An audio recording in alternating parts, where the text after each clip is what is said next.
Bruxismo es el apretón y fricción hecha con los dientes por la tensión diaria de nuestras vidas ocupadas. Mientras la mayoría del bruxismo ocurre durante el sueño, podemos también encontrarnos apretando nuestros dientes durante el día. El manejo oportuno de esta condición es importante debido al potencial de un daño permanente. Muchos pacientes experimentan solamente daño de mayor importancia como resultado de bruxismo porque no friccionan los dientes con frecuencia.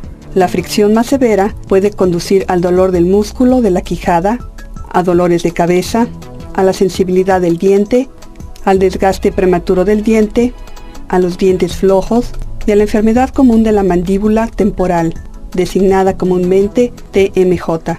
Bruxismo es a menudo el resultado de la tensión, cuando nuestros músculos tienen un exceso de trabajo al apretar y hacer fricción con los dientes, se da como resultado dolor y tensión.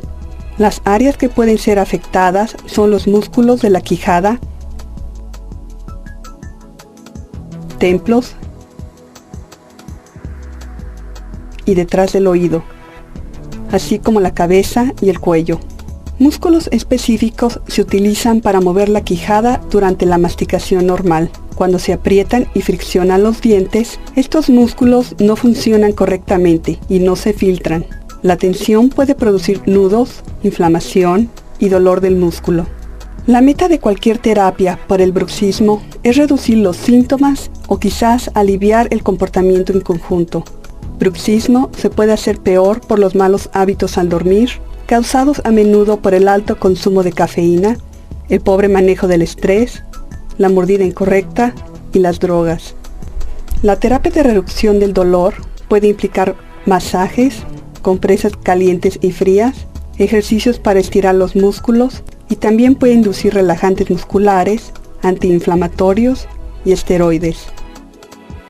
El curso recomendado de tratamiento es determinado por su dentista según síntomas específicos. Su dentista también puede prescribir un protector de noche para usted.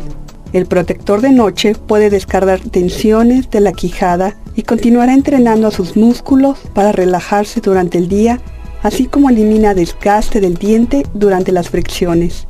Muchos factores afectan si el bruxismo es o no un problema constante. Muchos de estos factores pueden ser cambiados fácilmente, mientras que otros pueden ser difíciles o imposibles. El resultado del tratamiento positivo del bruxismo puede ser una boca estable con tensiones reducidas en mente y cuerpo.